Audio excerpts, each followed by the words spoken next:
So, Peter, one question that has really been on my mind is about family storytelling. We all, from different ages, learn things about our families that, are exciting or intriguing or give us food for thought or inspiration in your case. And I'm wondering, how old were you when you first started hearing these stories about your grandfather?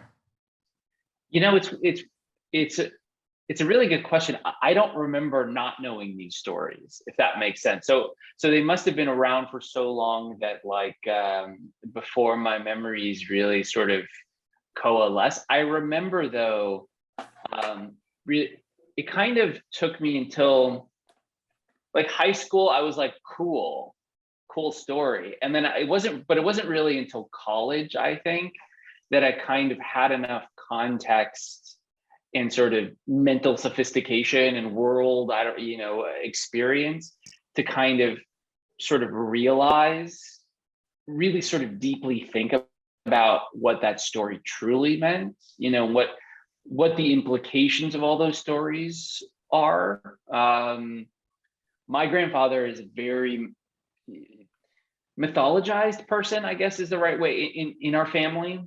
And so there was a lot of me with this project of having to, you know, what is sort of emphasized are the kind of heroic things that he did. Um, you know, that he was a black doctor in the 30s, that he struggled and he couldn't get a loan, so he went to Al Capone, he got to say, and then he made it and he was successful and no one ever knew about it until he was on his deathbed. Like that's the stuff that's kind of sort of emphasized, and where what's not emphasized, and I really had to sort of deeply think about in my own family history was, okay, well, what kind of person does that, right? Like we can all be desperate in certain situations, but like in his shoes, I wouldn't have gone to Capone. Like that takes a kind of brazenness that I don't possess, right? And where does that come from? Is that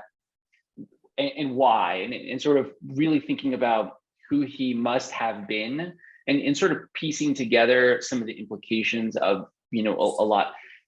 He had so many children with lots of different women, and you sort of hear, and that's always sort of been true, but no one ever really liked to talk about that part so much, even though all of our families are like all together.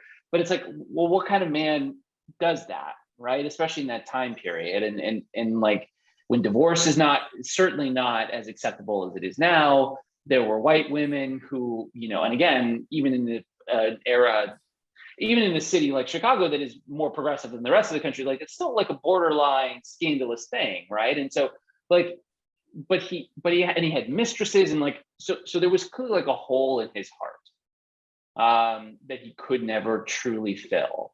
But that's something that I had to come to much later when I was really thinking about, okay, what kind of person does that? So it wasn't always something that was, so like, I guess my answer to your question is that there are these stories that are told that I've always known, right? And then the sort of like implications of those stories are things that I had to come to sort of much later, when I'd lived enough of my own life and had enough sort of knew enough about history to sort of put it all in context. And that's I must say I'd not thought of that before. What in your grandfather's lived experience gave him that brazenness to do some of the things that he did. That's quite something to consider, especially considering the time period and the like, as you mentioned. Something that you also said struck me. These stories about your grandfather were in your subconscious, a part of your life. You sort of accept them as what they are. But you mentioned when you got to college, you had that historical context and so on to really think about implication. And I'm wondering, for the story, and this is also for you, Georges, what kind of research did you have to do to fill in those gaps when writing the story? And then what type of research had to be done to be able to illustrate it so beautifully in the comic? Well, I'll speak briefly because I just talked a whole bunch, and Georges has actually got like he actually had to do like a lot of stuff, like probably a lot more work than I did in certain ways. Like for me, one of the big key pieces was really what was going on sociologically at that time period in Chicago, right? It was 1931. It's, the depths of the Great Depression, and everyone knows about the stock market crash, right? But what I think is less known is that it really took 2 years for the Great Depression to really set in, and what did that look like in Chicago? What did that look like more sort of nationally? And out of the 20s came so many things that we know today, like like modern advertising, things like cars, the aesthetic of cars being a big part of culture, Art Deco, like things like that. So a lot of those things were just things that I kind of had to know. And the other thing, the big part of it too, was where was Capone in the Chicago outfit? Like where were they in their trajectory? Where was Al Capone in terms of his mental decline because of syphilis? Like all of those things I kind of had to synthesize or kind of know or have the foundation for before I could find a narrative that I knew from my family history, like through the sort of social dynamics of the time period. But George has had to do a lot more of the sort of, Peter, I think, more interesting work. I think we talked about this. The thing I found wanting actually was that you didn't have a whole lot of reference for your grandfather, if I'm not mistaken. You only had a few pictures, and I'm somebody who's very detail oriented. When I draw, I try to have everything. And yeah, I researched and got all the books I could find about Chicago in the 30s and things like that. And what the suits were looking like, what the cars were looking like, what the tenements were looking like. And I really felt that I didn't do as much of a service to the book because I didn't have enough reference of your grandfather in that age period of I guess what George, I think you did a great job. I think you did a fantastic. I don't think what was he in his 20s, in the 30s? How old was he in the 30s? Yeah, he was in his mid-20s. Yeah, no, I just felt like, if I could have, because nowadays obviously all you have to do is Google something and you've got 1,000 pictures of it. Yeah. And here I think I had maybe 3 photographs to work from. Yeah. And I had to emote his feelings and whatever the scene had called for with just those 3 pictures. I really felt like I did a disservice because there was so much more I thought if I had, I could do. That's a really good point. I mean, one of the things that is sort of true in my grandfather's life, he didn't like to take pictures of himself. I actually don't like to take pictures of myself either. So the idea of I will probably never be able to watch this video because then I'll have to watch myself. I'm completely incapable of doing that. But so there aren't many pictures of him. There's a picture of him as a young man. And then there's pictures of him in his sort of more middle age. And then much later when he was in I believe his 70s. So there's that gap to George's point, there's that gap in that sort of young male, mid-20s kind of thing that was missing in terms of what exactly did he look like. And I actually think that you did an amazing job of connecting those pieces. I think you could use a lot of those stills. I bet that's probably pretty much what he looked like, and so, but it was a lot of so references for George's and the suits and the all that. It looks so good at the con. I thought it was cool. I would always get these images that show up in my email and be like, well, that looks cool, awesome, so it was really fun for me. Well, I appreciate that. Well, one thing that I find really interesting is that when we talk about source material, a lot of what we're talking about is how we make the story believable, right? How we allow people to picture what's happening. At the same time, I kept thinking that I guess my question is, what was it like pitching this? I mean, did people believe this story when you were first saying, I want to tell this story of a Black man who's a doctor who ends up working for Al Capone, right? I mean, there's something fantastical about it, and at the same time, quintessentially African American. Yeah, it's one of those things where everyone, I think, leans in because it's like, it's kind of amazing, and it sounds like, I don't know, too like, as you said, too fantastical, in so many ways. But you're exactly right. I mean, and I think that's part of the reason. Like, so one of the things that's true about this story, right, is that my grandfather got away with what he did, right? And it's the classic thing of like, you never hear about the crimes that people get away with, right? Unless you like rob a bank or what. But the people extorting like millions of dollars from people and they get away from it, you never hear about it, right? And so there's no real evidence in this time period beyond kind of what my grandfather said. And in terms of like, historical references and like source material.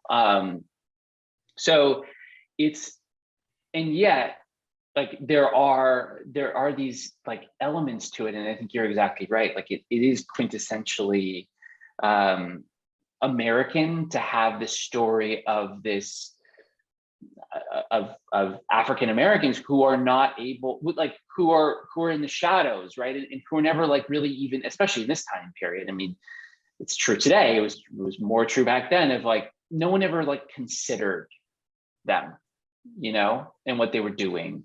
And here, which made what my grandfather did kind of like perfect for Al Capone, because like no one would really like think about that guy helping that guy.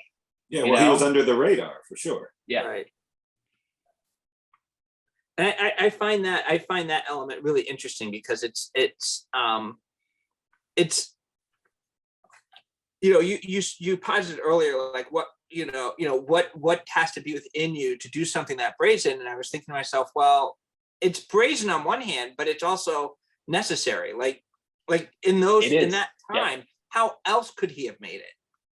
You're right. I mean, I think that's what one of the things that I think is really interesting about the story is that here were a bunch of racist institutions, right? In terms of like the medical field, the established medical field of like hospitals and healthcare systems, right? Which were different from what they are today, but were still hugely, racist as institutions. And also banking, which continues to be racist, unfortunately, but it has always been forever, right? But those two things, like he couldn't get a job at a hospital and not being able to get a loan to start a practice, as you're saying, it forced him to either give up or make or do something that you could see as morally compromising, but that those weren't of his own volition, right? I mean, he made the choice he made, but he was sort of in the position because of those institutions, and that I think is a really interesting, and yet like, and it's a very interesting thing because I don't know that like would everyone in that situation in his shoes make that choice? Like I don't know, and I think some would certainly. Well, wasn't he also more a minority of a minority? How many Black physicians were there in the 30s? Very few. Very few. My grandfather was one of them, and one of the reasons why this resonated with me is that he also faced a lot of really stark, like all of the normal avenues were just closed. Yep. And so there's this sense of like always working around, and even what you said about like about some of the excesses of your grandfather's personality, that resonated with me. I think it's also really interesting though, is this movement in time, right? Like because we're writing this in it or we're reading this and you're writing this at a time where the choices aren't that stark, right? And so what were some of the challenges in getting that across? I think that there is it's a really good question, because what I personally struggled with in terms of the story is like how to take the story that, like, I'll just never forget, like, Obama was elected president and everyone was saying, oh, well, there it is, we're now in a post-racial world, right? And it was like which is like the most ridiculous thing that I can ever imagine anyone saying, right? But I think that there is that sense of like, well, things aren't as bad now as they were then. And that's true in some ways, and also completely false in other ways. And so I think you're exactly right. Like the racism was more acceptable. It was more overt in a lot of ways, same as it is now and in other ways. But so I think that like sometimes it's like, well, people would really just like say that to him, or like they wouldn't really just like do that. And it's like, yeah, they did. They really, really did. And it was totally acceptable and fine. And like in their world, in their worldview, right? And a lot of that has changed. Racism has sort of had to, although I don't know, last like few years, I feel like it's come back roaring again, which is like the saddest thing ever. But it felt like for a time, it would like, that sort of overt racism kind of like faded into the background, or people weren't so overt about it. Unfortunately, I feel like it's slightly coming back again, which is like terrifying to me on like a grander, like future level. But that whole, my whole like, geopolitical forecasting aside, like it terrifies me. The stuff, looking back, it was a challenge, and it was really trying to make sure that I don't know exactly what people said to him or like what exactly was, but I can imagine. And I tried to, as much as I can, to tell a story that, it's the classic thing, like, it's a classic story, right? It's your protagonist wants something and here's an obstacle in their way, right? And and that's the conflict, which is the drama. And that was really like, he wanted a life, he wanted to succeed, he wanted to become a doctor, and these racist institutions were his obstacle.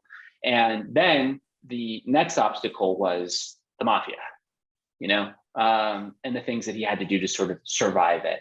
So like that has always remained true, but some of the more sort of overt parts of it, I think can feel fantastical now when they are not. When they were not, I should say. Absolutely. When then they were not. That's a great way to sum this up. And Georges, I have another question about you and about your creative process. So you were limited as far as source material into the you mentioned that, you could find books on the 30s, perhaps on architecture and, civic and social life, of course.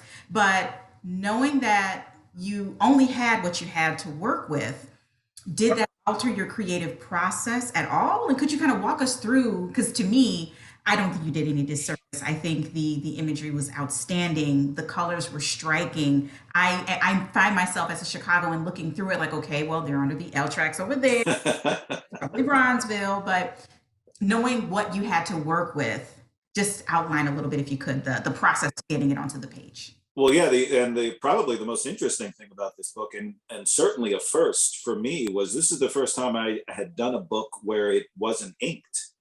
All of what you see is done through pencils, which were then scanned to the computer and then colored on the computer. And we went through a lot, me and Aftershock, the publisher, we went through a lot of debating as to what worked best, how should we do this? Because this concept of just scanning from the pencils, because traditionally, as I'm sure you two know, or you three know, comics are done pencil inked, colored. That sort of process, of course, the letters are put on.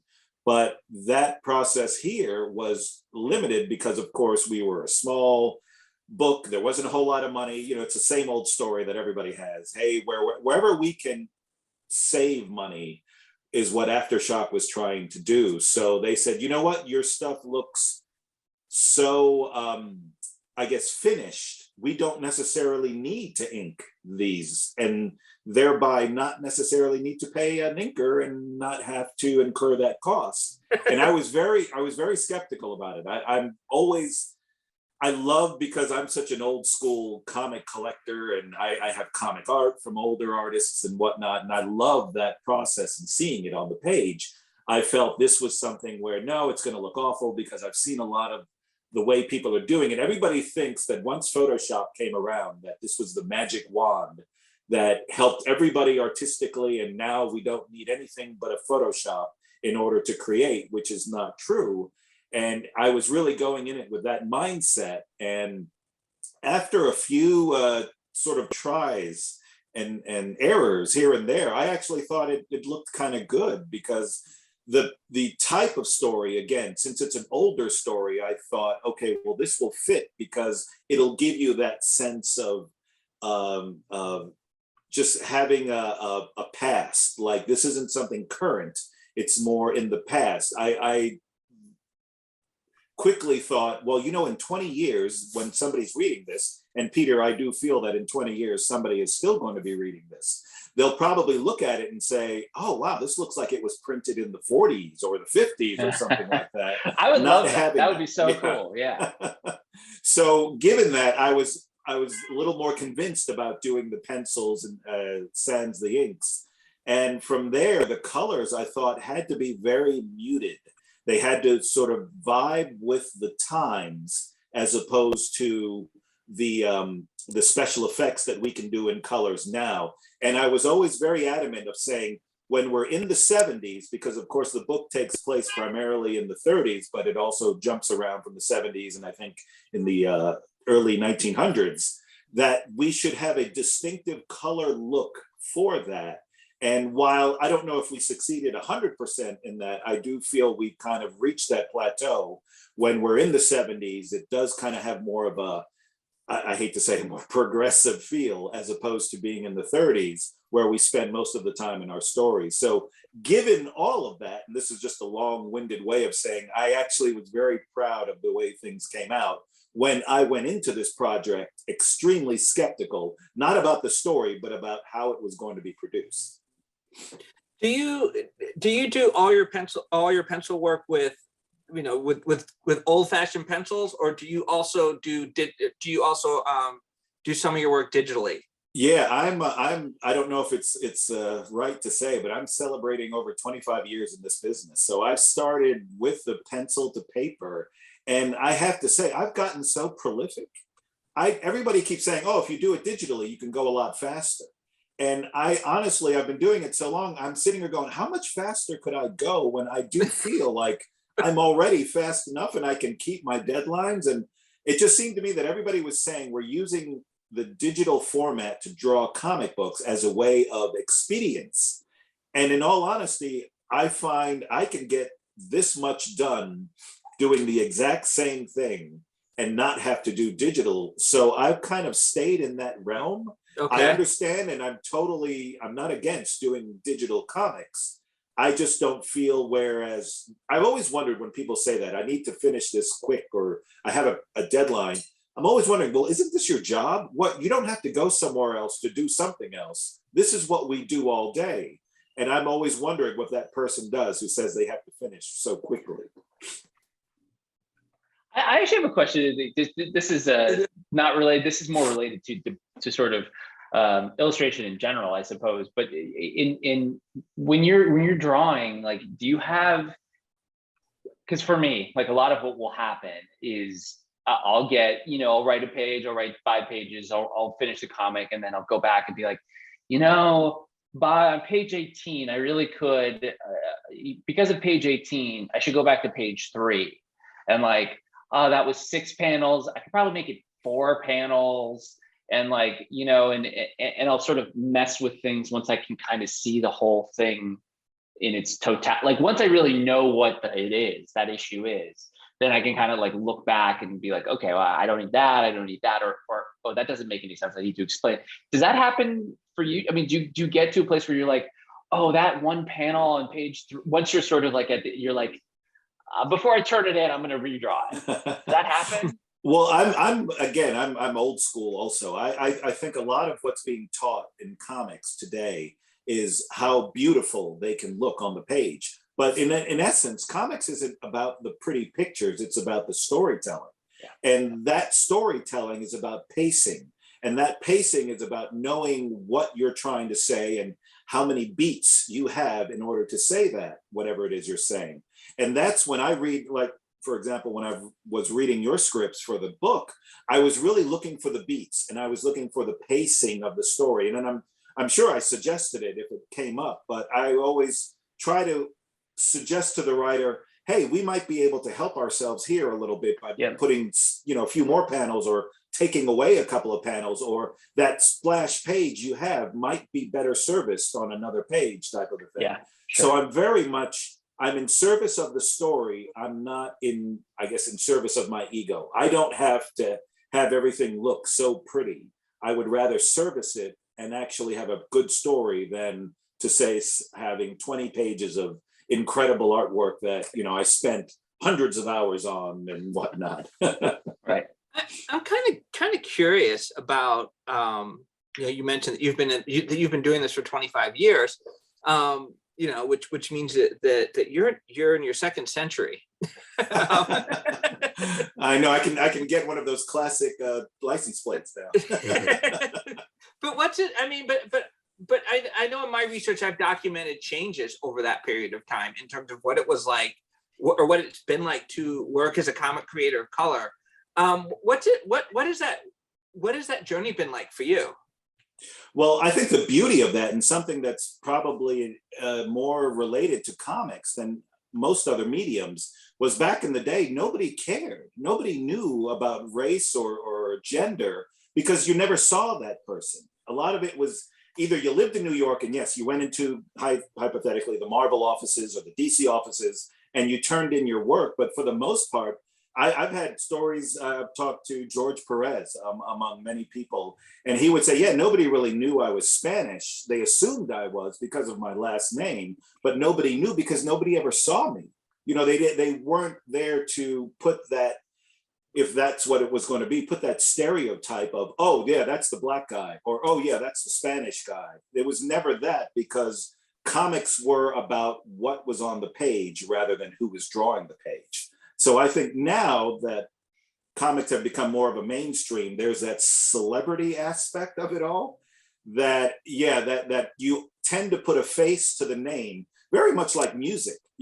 Back in the day, you just got an album cover and that's what you had. Whatever that image was on the album cover, that's what you saw. You didn't think, well, this band has 2 black guys, has 2 Spanish guys. You look at Santana, you didn't know that it was all a bunch of mixed race individuals making that music. You just grooved on whatever music you were getting. And I think comics were very much the same way, as opposed to today, where it very much is a celebrity status in that term.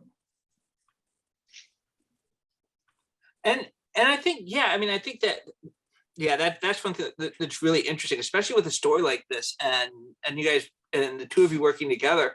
I mean, Peter, what was it pitching a story about your grandfather? I mean, did people immediately assume that you were related to him, or how was that for you? Yeah, like because of the and I'm totally open to talking about this. I mean, like, you see me, right? Here's my skin tone and my hair, and I've got blue eyes, which honestly are very strangely from the actually the black side of my family, not the white side of my family. But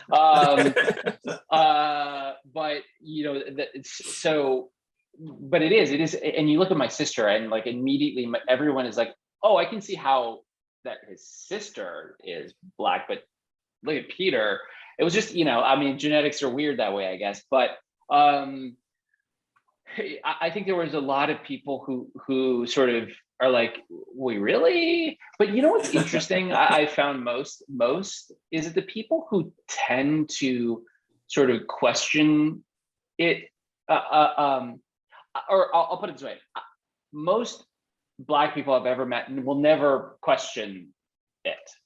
They're not, because I think that there's that like knowledge of really what it means, the sort of rainbow of skin colors, right? And really what it has meant historically to be Black in this country for so long, right? And now it's changed, I guess, and but that is a relatively recent thing. And, 100 years ago, it wasn't. So, and, my grandfather had a lighter skin tone anyway, so, but there was no like, I don't know, today, I don't know, he might be looked at as maybe more mixed race or something, or I'm not even sure if that's true, but like back then in the 20s and 30s, like, no, he was black, Yeah, it was harder to pass in that sense. Right. Yeah. And so, but in terms of like, I have to say that most people, and maybe it's because of like my work in television and or I don't know, but when I approach and tell them this story, no one is like, oh, well, you're lying. That's never been, I've never encountered, at least to my face, any sort of like hostility towards being like, well, that's not true, or you're making that up, or like, that's not part of it.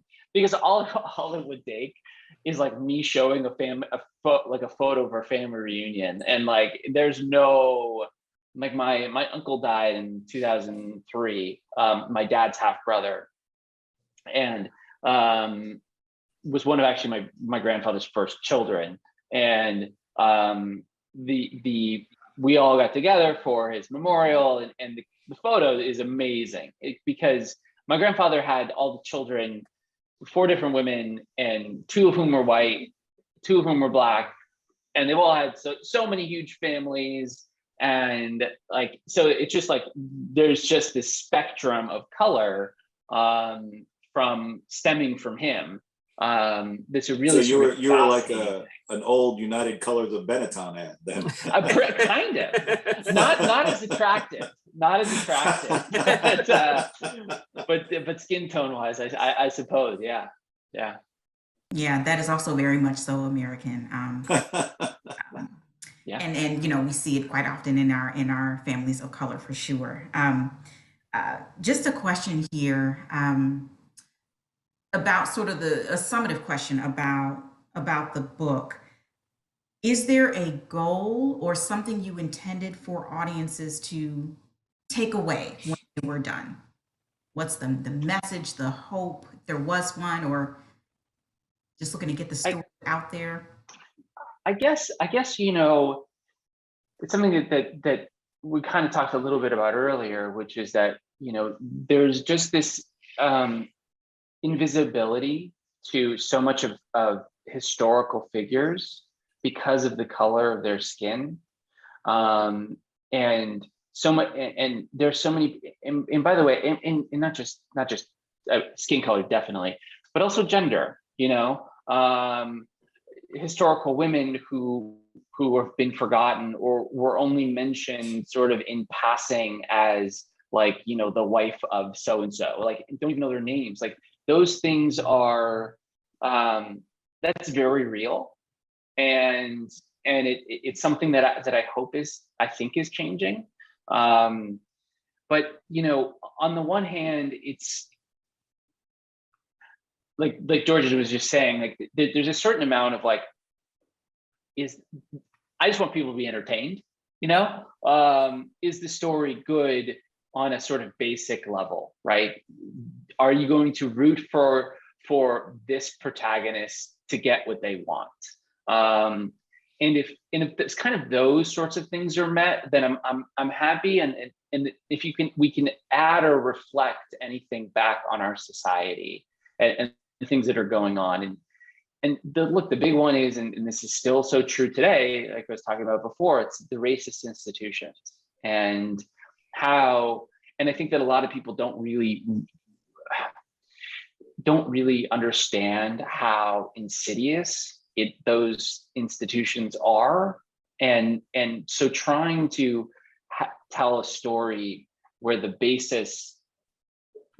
starting place is those institutions and not allowing entry. And that I think is something that on a grander sort of social level, I guess I would hope that people would sort of take away from this. And then also just to like I said, like, is it cool? Is it fun? Are Well, we enjoying it? You know, that's a question I had, Peter, actually. Whoops, sorry. That's a question that I had. This story felt very much like a first act. I'm very much I have to know the ending of something, and it felt like we really just started with this once we left it. And if I had any criticism at all, and I think that's a great compliment to say, well, I felt like I wanted more to all of this, that it didn't feel like an end. It just felt like the first act of this man's life, who, of course, at the beginning you find insanely interesting, but then it just kind of ends where you're like, well, what happened? Where you can't leave me like this. well, Absolutely. I'll give you. Oh, sorry. I can give you like the Cliff Notes version of his life if you're interested.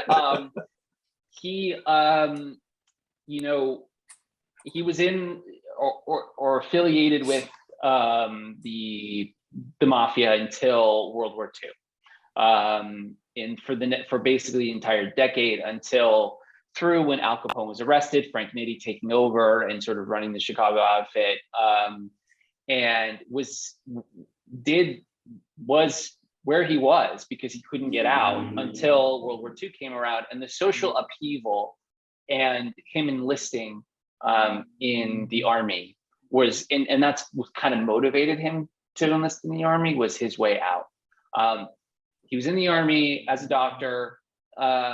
After World War II, he comes back to Chicago, and the DA of Illinois comes to him and says, "We know that you had dealings with organized crime, but we're not sure that we could prove it in a court of law, or really like even would want to spend that time. But so we'll make you a deal. Stay here, we'll make your life hell. We'll just investigate you and just sort of constantly just kind of harass you, right? Or leave the state." And so that's when my grandfather left Chicago, and my father had just been born at this point.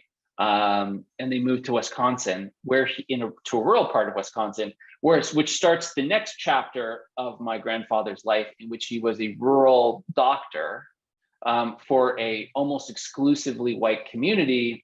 And this is Wisconsin in like the late 1940s, and like the Klan and was like a big thing there, and still is, I think, unfortunately. But he had to have armed bodyguards with him when he would make his like house calls because of the Klan.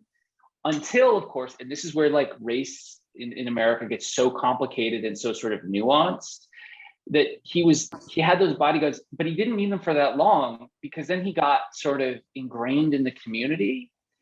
And like, here was this doctor in a rural part of Wisconsin that badly needed a doctor. And he would do these things, and he would help people and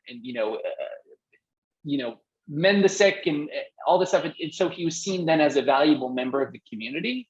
And then all of a sudden, any danger from white supremacy or anything sort of faded into the background. When then he was like, totally, lauded member of the community for like the next sort of portion of his life. And then he was a professor. And so he had a sort of very interesting trajectory, but that's the sort of like ongoing Cliff Notes. And, as the book starts, like he was really tight-lipped about what he had done while he was in Chicago. And for good reason. I mean, like those institutions have long memories, and so he didn't talk about it until he knew that he was dying, and then he could talk about it. Yeah, there's that saying, the mob never forgets. And they don't. I mean, he was scared. He was legitimately scared of them his entire life. Hmm. Wow. I mean, Sorry, Stanford. Your grandfather went from being a doctor, a Black doctor in the 30s, to being in service as such to Al Capone, to enlisting and being a physician, to then moving to Wisconsin after he was booted out of the state, and continuing on to pursue his passion, being in service. I'm going to just say, you need to probably think about Picking up You know, it's computer and writing the next chapter. Absolutely. just to throw it out there. Also, when he moved to Wisconsin, he moved to a farm. It was like I think it was a cattle ranch or like a cattle farm, and but he wasn't interested in cattle farming. But what he was interested in was exotic animals.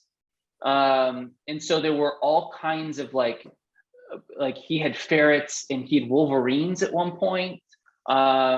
He had like all of these like very odd and armadillos that he bred for a while. Like this whole he was just a fascinating person in so many. And by the way, what I'm just telling you right now is like the interesting part that my family stresses, right? They don't like to talk about all the women or like the fact that my dad, like when he was in Wisconsin as a young, I think he was 6. Like one of his formative memories is there was a knock on the door. He was watching TV. His dad was sitting next to him, and he goes to the door and he opens the door, and there is a woman who is in tears and she has a gun in her hand.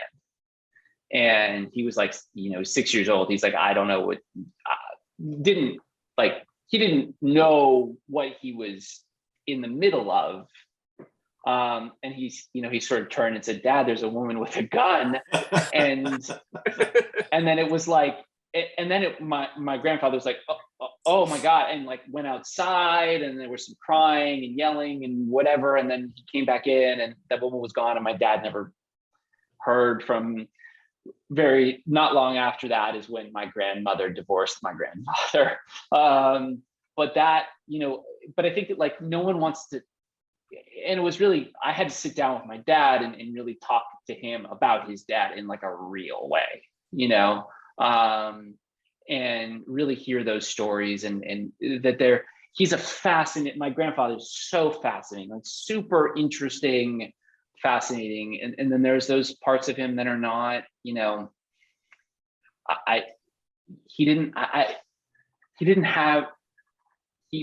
got, excuse my language, he got from an early age, right? I mean, by so many things, by racism, and it changed him. And but it not only changed him, I think it sort of galvanized emphasized other parts of him, that he may not have liked as much. And that he may not have been, that he, in today, those sides he may have been able to more sort of like mitigate. But, given that time period, it's also the time period of like, toxic masculinity and like hard drinking and like all of that stuff, which certainly didn't help. Well, you definitely all of that.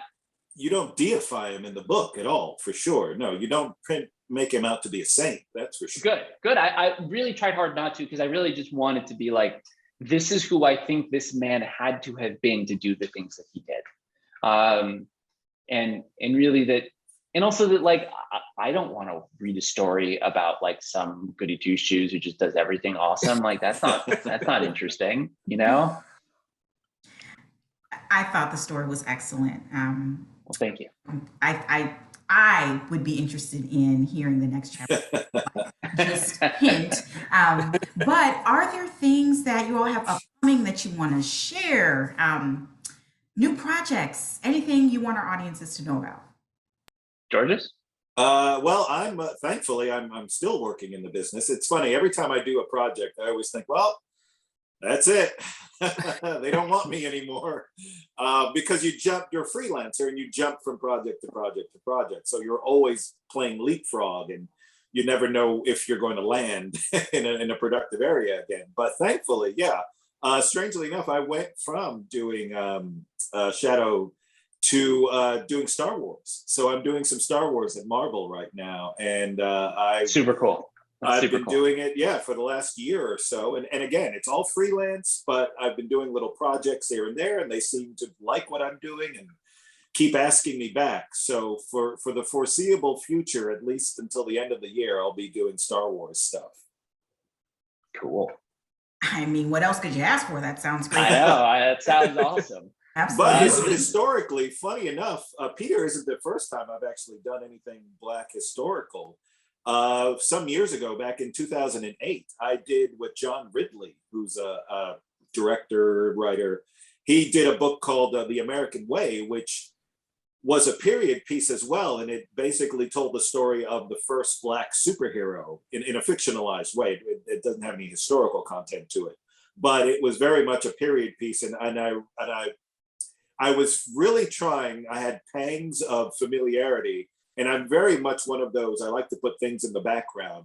And I couldn't for the life of me fathom a way that I could put that character in the background of this book that I was doing. So it was something to my discredit. I wish I were clever enough to have put something in there, because I'm always That would have been awesome. putting like print symbols or Star Wars images and other things and things like that I never found a way to do that with the Shadow book. So unfortunately, it stands alone. And what about you, Peter? What do you have? What do you have coming down the pike? There are things that this is like the worst answer, and I hate this answer. But there are things that I can't talk about because they're mostly in television. Aftershock and I are looking at other things and other books and a continuation of this story as well. But in terms of there's stuff in development, and there's I was just working on an HBO TV show called The Nevers, which is the second half of season 1 is coming out this summer. I was in London for that, and writing scripts and also here in LA. And so there's that sort of stuff, but the sort of exciting development front is unfortunately something I can't say. Well, when you can say, please do let us know at the Chicago History Museum. We'd love to Okay. come back Deal. to share more. Absolutely. Deal.